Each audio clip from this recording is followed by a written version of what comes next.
le premier mandat du président Rouhani, c'est il y a le dossier du nucléaire, mais et l'embargo, et c'est pourquoi? Parce qu'il y a un grand péril intérieur, principalement pour des raisons économiques. Et au fond, quand on creuse un peu la société iranienne aujourd'hui et son état de délabrement, on est à la fois saisi de vertige et on est aussi, ça peut rappeler à certains égards la fin des régimes socialistes, c'est-à-dire que le navire prend l'eau à peu près de toutes parts. À cette différence près, et ça n'est pas rien par rapport à ce qui peut se passer, c'est-à-dire qu'on a, je pense, une intelligence politique, ou un cynisme politique aussi, ça va de pair, qui me semble plus grand que celui qu'il y avait, qui présidait dans les régimes socialistes. Et quelque part, le fait que le guide suprême ait joué la carte Rouhani est très symptomatique, c'est-à-dire qu'il y a une capacité à parier sur une pérennisation possible du système. Alors qu'en même temps, la réalité sociale de ce qui se passe dans le pays est de ce point de vue-là de plus en plus explosive. Alors, pourquoi alléger le poids des sanctions ou compte tenu de la réussite de l'embargo? Je vais donner, il y a un économiste proche du régime qui vient de faire une analyse qui a fait grand bruit en Iran, dont on a peu parlé ici, et qui a essayé d'évaluer à peu près le besoin économique pour remettre sur pied l'économie iranienne. On a chiffré ces besoins à 100 milliards de dollars. Juste pour une indication, c'est le tiers du budget annuel de l'Iran. Donc c'est assez considérable pour l'Iran. Et juste, puisqu'on en a parlé tout à l'heure, c'est à peu près l'équivalent de l'économie parallèle par an. C'est qu'il y a à peu près 80 milliards qui partent en économie parallèle tous les ans, et il manque 100 milliards. Donc c'est juste pour vous donner une ordre de grandeur.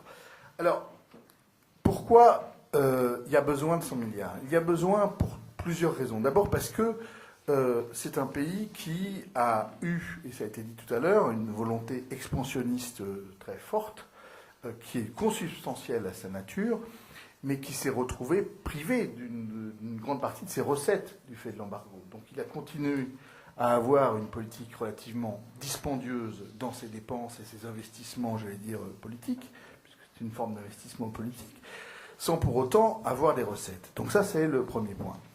Le deuxième point, c'est que c'est un pays, je l'avais déjà dit la dernière fois où j'étais venu, ça n'est plus un pays jeune, c'est un pays de jeunes adultes. Ce qui est un poil différent d'un point de vue démographique et ce qui est un poil différent aussi dans les dépenses. Ça veut dire que quand vous avez une flopée de jeunes étudiants, les étudiants vivent moyennement bien. Quand vous avez des jeunes parents, d'abord ils ont des exigences pour leurs enfants, il y a plus d'enfants. Donc quand on dit qu'il y a plus d'enfants, fatalement, on a des besoins, il faut des infrastructures, etc. Et cette situation économique peut expliquer aussi le fait qu'aujourd'hui, par exemple, le taux de fécondité est tombé dramatiquement bas en Iran. C'est-à-dire qu'aujourd'hui, les femmes iraniennes font moins d'enfants que les femmes françaises. Donc, on a une situation qui fait qu'on a une demande extrêmement forte, une exigence de besoins économiques qu'on ne peut pas répondre. Et depuis 2 ans, on va dire, les mouvements sociaux, les grèves répétées se multiplient. Et il y a une forme d'accélération depuis très peu de temps, j'allais dire depuis 1 an. C'est-à-dire que l'élection de Rouhani, en même temps, a créé, malgré tout, dans une espèce de passe-passe, une espèce d'espérance, sans être, parce que le vrai mouvement, le vrai point de cristallisation, c'était le mouvement vert de 2009, bien évidemment, mais une forme d'espérance a ouvert la boîte de Pandore, si j'ose dire, et puis rien ne se passe. Rien ne se passe parce que, économiquement, on n'est pas en état de donner quoi que ce soit. Le régime est aux abois, en réalité. Donc on a d'abord une inflation sur les produits, on va dire, d'accès à l'énergie, on va parler du gaz tout à l'heure, qui est dans certaines provinces un peu plus reculées, et on a eu un hiver très très rude cette année, on a une inflation qui est de l'ordre de 300%. Donc ce qui est quand même assez considérable. Et sur les produits courants, on est sur une inflation moyenne annuelle de l'ordre de 150% aujourd'hui. Donc ça, c'est le premier point. Le deuxième point, c'est que vous avez dans la nécessaire modernisation de l'appareil industriel, parce que quand je comparais tout à l'heure aux pays socialistes, on a un appareil industriel qui est d'une vétusté absolument considérable. par défaut principalement d'investissement.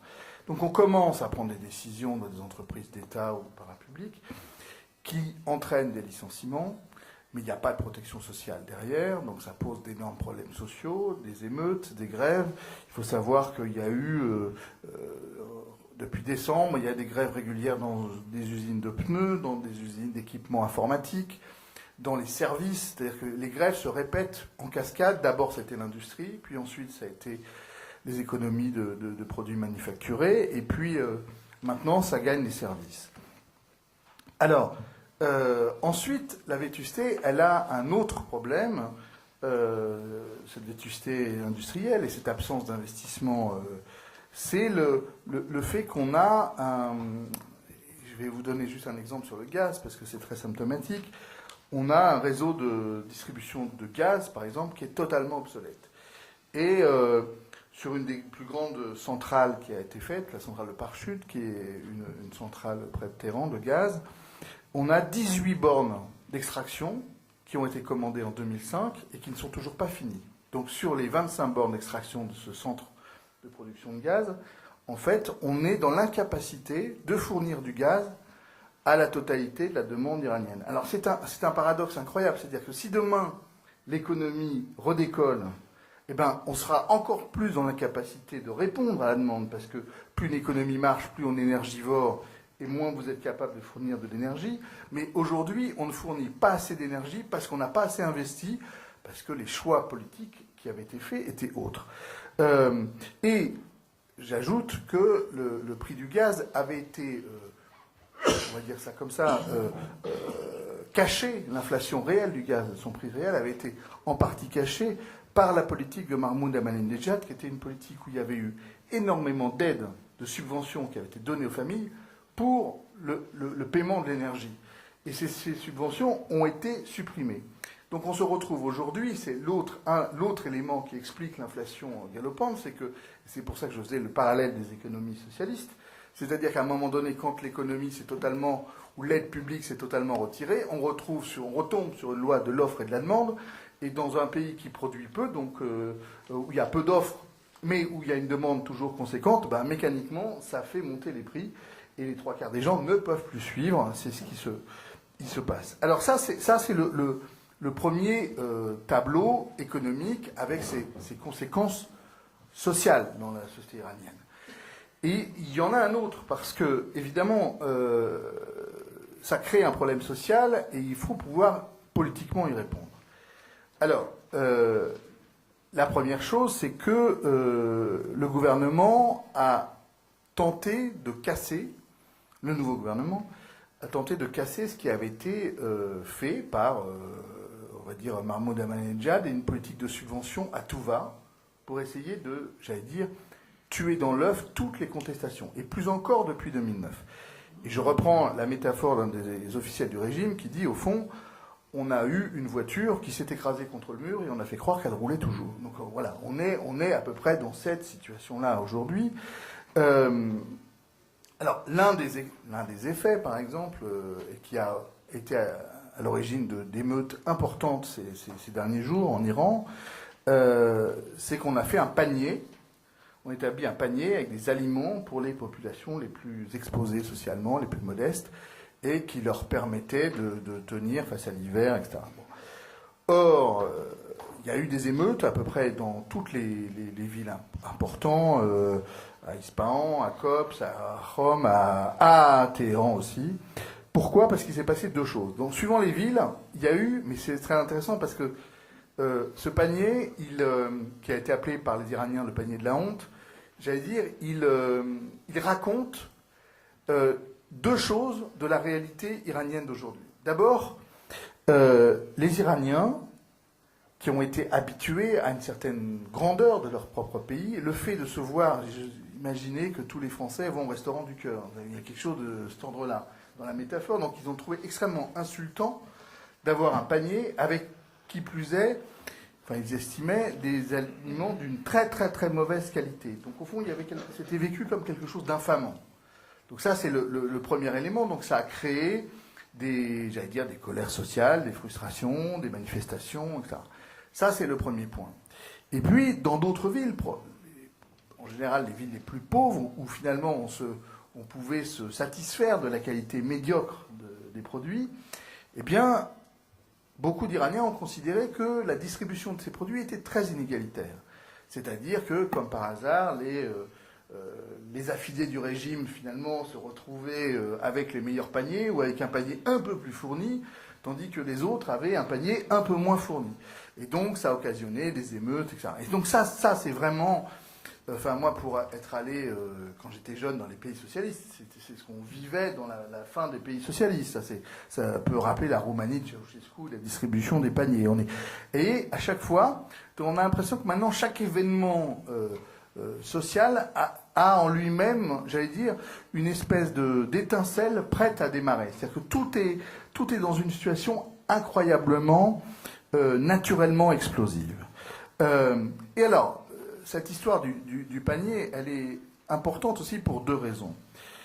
Je parlais tout à l'heure des 80 milliards à peu près, c'est ce qu'on estime, être le poids de l'économie parallèle qui profite principalement au Pasdaran et à quelques affiliés du régime. Comme je disais tout à l'heure, l'embargo, généralement, quand il existe, il profite toujours à d'autres. Donc là, il profite à certains malgré tout. Donc ça, c'est la réalité aujourd'hui. Et si vous voulez, comme on sent bien qu'il y a une paupérisation, le régime le voit bien, dans son économie totalement, j'allais dire, clientéliste de Mahmoud Ahmadinejad et populiste, il avait énormément soigné les Pasdaran et il avait énormément soigné les populations les plus fragiles d'Iran dans un jeu totalement clientéliste.